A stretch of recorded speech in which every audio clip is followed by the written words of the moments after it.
ഈ യോഗത്തിന്റെ അധ്യക്ഷൻ സംഘാടക സമിതി ചെയർമാൻ സഖാവ് കെന്നഡി, ഈ സംഘാടക സമിതി രൂപീകരണ യോഗം ഈ ഓഫീസിന്റെ ഔപചാരികമായ ഉദ്ഘാടനം നിർവഹിച്ച പാർട്ടിയുടെ ജില്ലാ സെക്രട്ടേറിയറ്റ് അംഗവും കിളിമാനൂർ ബ്ലോക്ക് പഞ്ചായത്തിന്റെ പ്രസിഡന്റുമായിട്ടുള്ള സഖാവ് BP മുരളി, ഈ യോഗത്തിൽ പങ്കെടുക്കുന്ന പാർട്ടി ഏരിയ കമ്മിറ്റി അംഗം സഖാവ് AJ സുൽത്താനോ, ഏരിയ കമ്മിറ്റി അംഗം ഡോക്ടർ V ഗബ്രിയേൽ, പാർട്ടിയുടെ പ്രിയങ്കരനായിട്ടുള്ള ലോക്കൽ കമ്മിറ്റി സെക്രട്ടറി സഖാവ് അനിൽകുമാർ, സഖാവ് A ശ്രീരാഗൻ, പ്രിയമുള്ള സഹോദരി സഹോദരന്മാരെ, സാറിലെ ഈ യോഗം ഉദ്ഘാടനം ചെയ്തുകൊണ്ട് സഖാവ് BP മുരളി ആനുകാലിക രാഷ്ട്രീയ വിഷയങ്ങളെ സംബന്ധിച്ചും നമ്മുടെ സമ്മേളനത്തെ സംബന്ധിച്ചും സൂചിപ്പിച്ചു.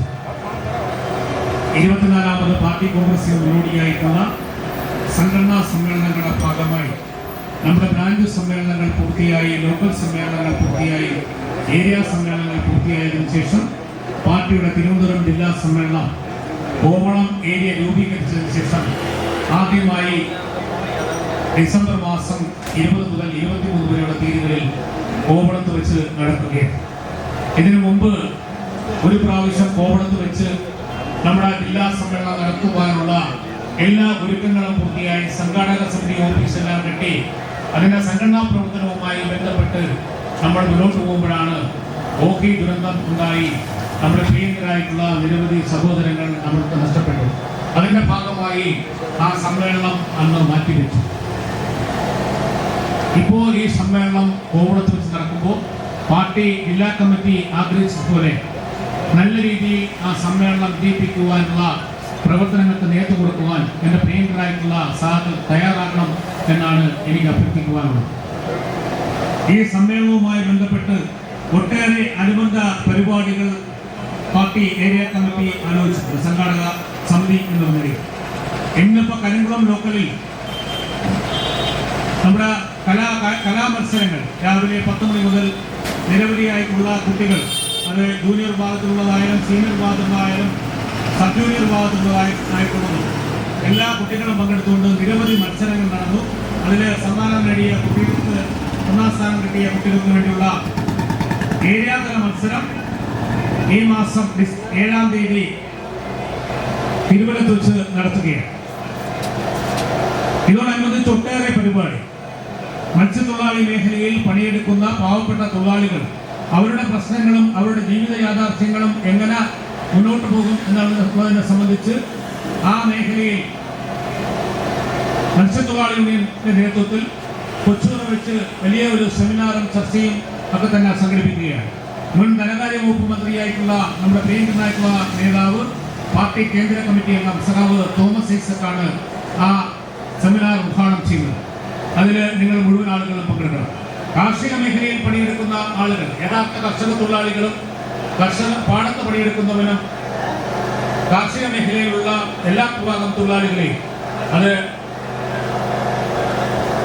അവർക്ക് വേണ്ടി ബംഗാളൂർ വെച്ച് വിദഗ്ധരായിട്ടുള്ള ശാസ്ത്രജ്ഞരെയും പ്രൊഫസർമാരെയും പങ്കെടുപ്പിച്ചുകൊണ്ടുള്ള ഒരു സെക്ഷൻ നമ്മൾ നടത്തുകയാണ്. അത് പ്രസംഗമൊന്നുമല്ല, ആ തൊഴിലാളികളുടെ ജീവിതങ്ങളും ജീവിതാനുഭവങ്ങളും അവരെ കാർഷിക മേഖല നേരിടുന്ന പ്രശ്നങ്ങളെയും സംബന്ധിച്ച് അവർ പറയുന്ന സംശയങ്ങൾക്ക് നിവാരണം വരുത്തിക്കൊണ്ടുള്ള ഒരു സെഷനാണ്.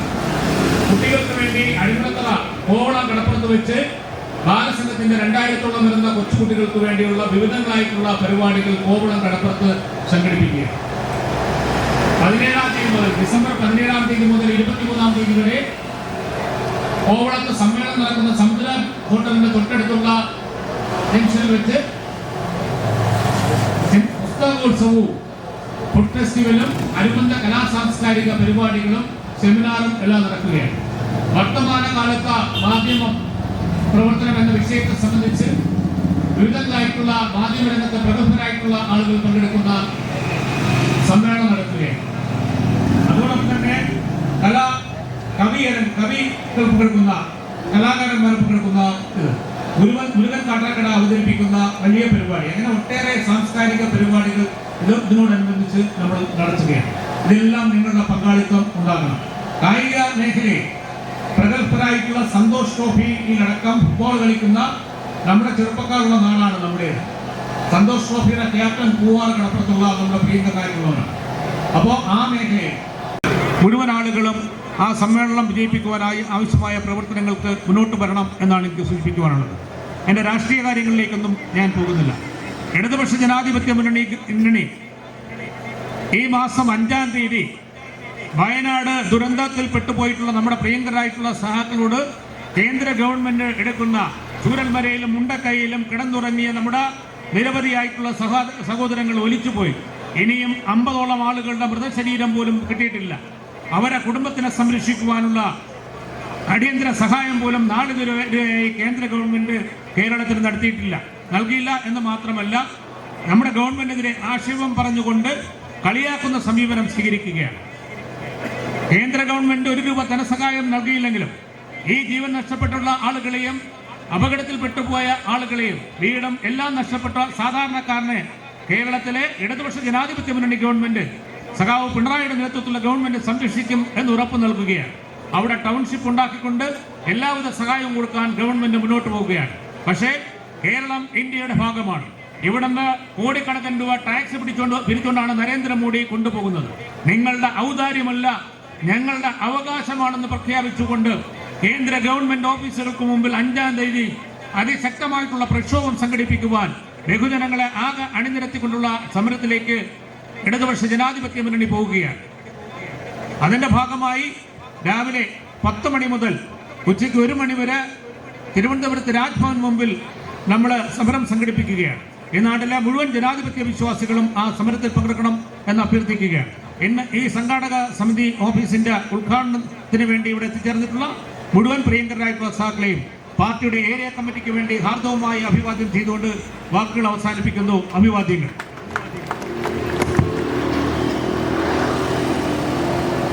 6 മണിക്ക് നമ്മുടെ യോഗം അവസാനിക്കും.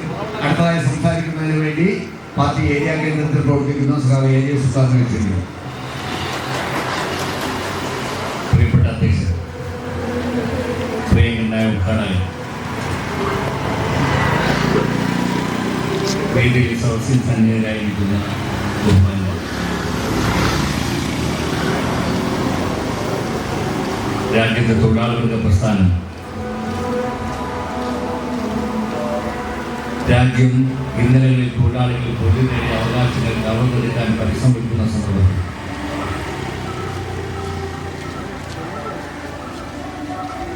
അത്തരം നയങ്ങൾക്കെതിരായുള്ള സന്ധിയില്ലാത്ത പോരാട്ടമായി കഴിഞ്ഞ പാർലമെന്റ് തെരഞ്ഞെടുപ്പിൽ നാം ഏറ്റുമുട്ടിയെങ്കിലും മോഡിയെ പരാജയപ്പെടുത്താൻ കഴിഞ്ഞില്ലെങ്കിൽ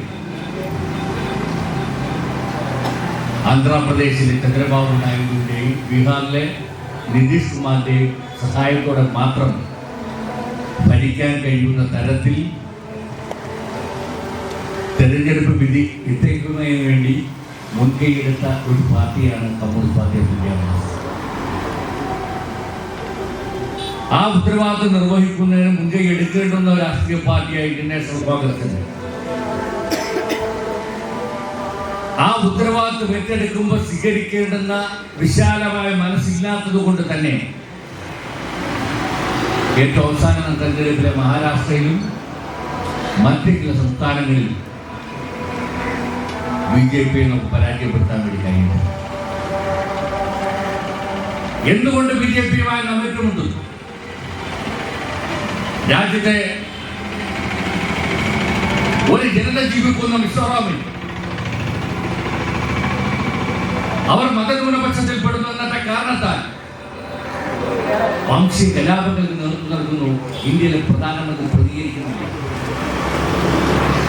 UP-യിൽ വീണ്ടും ഒരു മസ്ജിദിന്റെ അടിക്കൽ തോണ്ടുന്നതിന് വേണ്ടിയുള്ള പരിശ്രമം മുന്നോട്ട് നീങ്ങുന്നു. വെടിവെപ്പുണ്ടായി, 6 പേർ കൊല്ലപ്പെടുകയുണ്ടായി. ഇന്ത്യൻ പ്രധാനമന്ത്രി പ്രതികരിക്കുന്നില്ല. അവർക്കാവശ്യം മനുഷ്യന് യോജിച്ച് സമാധാനത്തോടെ ഉള്ളത് കഴിച്ച് അന്തി ഉറങ്ങുക എന്നതല്ല, അവരെ പരസ്പരം കൊല്ലും എങ്ങനെയും അധികാരം തുടരുക എന്ന അവസരവും മുതലെടുക്കുന്നതിന് വേണ്ടി മുന്നോട്ട് പോകുന്ന സന്ദർഭത്തിൽ മനുഷ്യരെ സ്നേഹത്തിൻ്റെ, സാഹോദര്യത്തിൻ്റെ, ഐക്യബോധത്തിൻ്റെ അടിസ്ഥാനത്തിൽ മുന്നോട്ട് കൊണ്ടുപോകാൻ എന്ത് വിട്ടുവീഴ്ചയും ചെയ്തുകൊണ്ട് കമ്മ്യൂണിസ്റ്റ് പാർട്ടി രാജ്യത്ത് പ്രവർത്തിക്കുന്നു, ലോകത്ത് പ്രവർത്തിക്കുന്നു. ഞങ്ങൾ പൊതുപ്രവർത്തകരായിരിക്കുന്ന സന്ദർഭത്തിൽ ഏറ്റവും ആവേശകരമായ പ്രവർത്തനമാണ് 13ാം പാർട്ടി കോൺഗ്രസ് എന്ന് സഖാവ് കെന്നഡി സഖാവിനെ പോലുള്ള സഖാക്കൾ ചൂണ്ടിക്കാണിക്കപ്പെടാറുണ്ട്. എന്നാൽ ആ പ്രവർത്തനം കഴിഞ്ഞു മാസങ്ങൾ കഴിയുമ്പോൾ ലോകത്തിന്റെ നെറുകയിൽ ഇടിത്തി വീഴുന്ന പോലെ സോവിയറ്റ് യൂണിയൻ തകർന്നു. എന്താണ് സംഭവിക്കാൻ വേണ്ടി പോകുന്നത് അറിയില്ല. എന്റെ നാട്ടിൽ ഞങ്ങളുടെ മുമ്പിലൂടെ RSS വിളിച്ചുകൊണ്ടുപോയി വെയ് വെയ് ചെങ്കൊടി താഴെ വാ വാ ഞങ്ങളുടെ കൂടെ. അതേ സന്ദർഭത്തിൽ തന്നെ അപ്പുറത്ത് ഇന്നത്തെ SDP-കാരൻ ജമാഅത്ത് ഇസ്ലാമിക്കാരൻ വിളിക്കുന്നു വെയ് വെയ് ചെങ്കൊടി താഴെ വാ വാ ഞങ്ങളുടെ കൂടെ. കോൺഗ്രസ്സുകാർ പറയുകയാണ് 1920 ജനനം, 1991 മരണം, കബറടക്കി.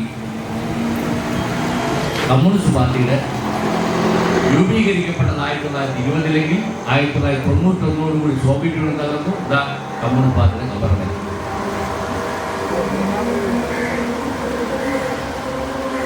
അല്ലാത്ത വിഷമം ജോലിയുണ്ടായിരുന്ന കേന്ദ്ര സർക്കാർ ജീവനൊക്കെ ഉപേക്ഷിച്ചു.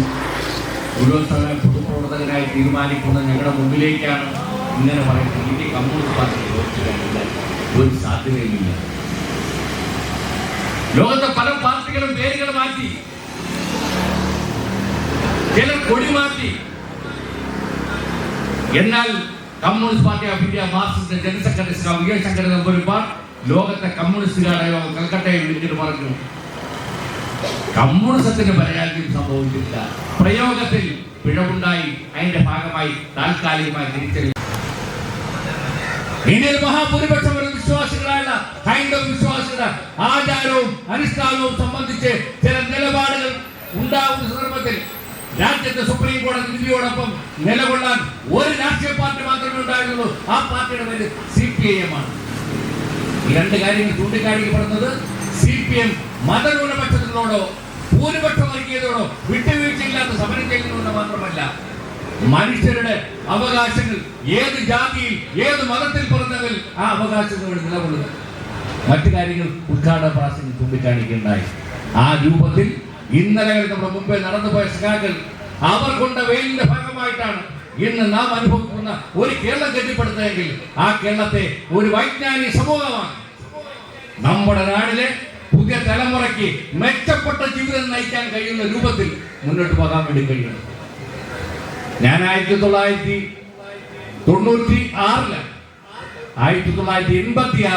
ഞാൻ ആദ്യമായിട്ട് ഈ കവലയിൽ ഒരു മൈക്കിന്റെ മുമ്പിൽ സംസാരിക്കുന്നത്. ഞാൻ പ്രവർത്തിച്ച നിയമമേരിയുടെ ഭാഗമാണ്. മലയൻകീഴ് മുതൽ തിരുവല്ലം വരെയുള്ള സ്ഥലത്ത് ബാലനാപുരം കേന്ദ്രമാക്കിയ നിയമ കമ്മിറ്റി പ്രവർത്തിക്കുന്നത്. പക്ഷേ നിയമസഭാ തെരഞ്ഞെടുപ്പ് വരുന്ന സന്ദർഭത്തിൽ വെങ്ങാനു ഭാസ്കരൻ നേതൃത്വമുള്ള ജാഥയുടെ ഭാഗമായിട്ടാണ് കരിങ്കുളം പഞ്ചായത്തിൽ ഒരു യോഗത്തിൽ ആ ജാഥയിൽ ഏറ്റവും പ്രായം കുറഞ്ഞ രംഗമെന്ന രൂപത്തിലാണ്. അന്നാണ് ഞാൻ എന്നെ അടുത്ത് പരിചയപ്പെടുന്നത്, ഗബ്രിയേൽ സാറ് അന്ന് പരിചയപ്പെടുന്നത്.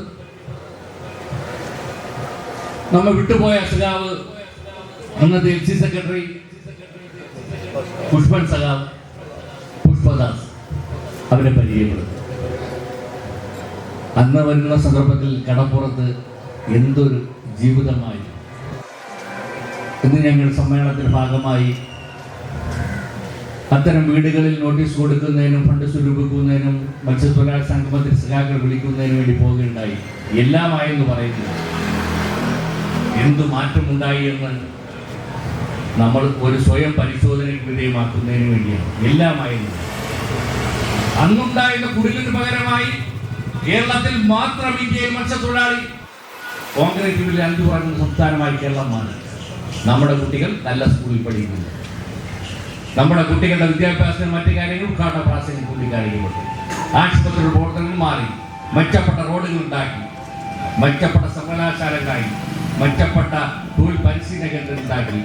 നമ്മുടെ നാട്ടിലെ കുട്ടികൾ അതിന്റെ ഭാഗമായി നേടിയ വിദ്യാഭ്യാസം കൊണ്ട് ലോകത്തിന്റെ എല്ലാ സ്ഥലത്തും പോയി തൊഴിലെടുക്കാനും ജീവിക്കുവാനും സമ്പത്ത് ഉത്പാദിപ്പിക്കാനും ജീവിതം മെച്ചപ്പെടുത്തുവാനും ഗവൺമെന്റ് കഴിയും. ആ സംസ്ഥാനത്ത് കൂടുതൽ തൊഴിലവസരം സൃഷ്ടിക്കുന്നതിനുള്ള പ്രവർത്തന സംഘടന. ഇന്ത്യയിൽ ഏറ്റവും കൂടുതൽ തൊഴിൽ രഹിതരുള്ള സ്ത്രീകളുള്ള സംസ്ഥാനമാണ് കേരളം. എല്ലാ നേട്ടങ്ങളും നേടിയിരിക്കുന്നത്. അവയ്ക്ക് പരിഹാരം കണ്ടെത്താൻ നമ്മുടെ സംസ്ഥാനത്തെ ഒരു വൈജ്ഞാനിക സമൂഹമാക്കണം. അതിന് ആ മേഖലയിൽ പ്രത്യേകിച്ച് സ്ത്രീകൾ, അഭ്യസ്ത വിദ്യരായ സ്ത്രീകൾ, കാരണം കല്യാണം കഴിച്ചു കൊടുത്തു, ഡിഗ്രിക്കാരെയും BEdകാരിയുമായിരുന്നു. ഒരു കുഞ്ഞായി അതൊന്ന് തലയെടുത്തിട്ട് ജോലിക്ക് പോകും. അപ്പൊ രണ്ടാമത്തെ കുഞ്ഞായി അതിൽ കൂടെ എന്തെങ്കിലും ഒരു പരുവമായിട്ട് പോകും. അപ്പോഴേക്കും PSC അപേക്ഷ കൊടുക്കാനുള്ള സമയം കഴിയും. അങ്ങനെ ഒരു വലിയ വിഭാഗം അഭ്യസ്ത വിദ്യരായ സ്ത്രീകൾ തൊഴിലില്ലാതെ കഴിക്കുന്ന സംസ്ഥാനമാണ് കേരളം. എല്ലാ കാര്യങ്ങളും മുന്നിൽ എന്ന പോലെ തന്നെ ഇക്കാര്യത്തിൽ പിന്നിലുമുണ്ട്. ആ പിന്നോക്കാവസ്ഥ പരിഹരിക്കണമെങ്കിൽ നമ്മുടെ സംസ്ഥാനത്തിൽ വൈജ്ഞാനിക സമൂഹമാക്കുന്നതിനുള്ള പരിശ്രമം നടത്തുന്നു. ആ പരിശ്രമത്തിന് വേണ്ടി പാർട്ടി നിലകൊള്ളുന്നു. ആ ഗവൺമെന്റിനെ സംരക്ഷിക്കാൻ ഈ പാർട്ടി സംരക്ഷിച്ചുകൊണ്ട് മാത്രമേ കഴിയുള്ളൂ. അതിനെതിരായി ഉയർന്നു വന്ന എല്ലാ ചിത്രശക്തികളെയും ചേർത്ത് പരാജയപ്പെടുത്തി നമുക്ക് മുന്നോട്ട് പോകുന്നതിന് വേണ്ടി നമ്മുടെ സംഘടനാ ശക്തി വിനിയോഗിക്കേണ്ടതായിട്ടുണ്ട്. അത് സഹായകരമാകുന്ന വിവിധ പരിപാടികൾ പാർട്ടി ഏരിയ സെക്രട്ടറിയോട് ചൂണ്ടിക്കാണിക്കുകയുണ്ടായി. സഖാക്കളെ, അക്കാര്യത്തിൽ ഒരു മനസ്സോടുകൂടി വരുന്ന മാസം 23-ാം തീയതി നടക്കുന്ന പൊതുസമ്മേളനം വിജയിക്കുന്നത് വരെ ആ വിശ്രമിക്കുന്ന പ്രവർത്തനങ്ങളുടെ ഒരു കേന്ദ്രമായി മാറാൻ ഇവിടെ ഉദ്ഘാടനം ചെയ്യപ്പെട്ട ഓഫീസിന് കഴിയണം. അതിന് കഴിയാത്ത പ്രവർത്തനങ്ങളിൽ നിങ്ങളെല്ലാവരും ഞങ്ങളോട് സഹകരിക്കണമെന്ന് വിനയപൂർവ്വം അഭ്യർത്ഥിച്ചുകൊണ്ട് ഞാൻ വാക്കുകൾ അവസാനിപ്പിക്കുന്നു. അഭിവാദ്യം.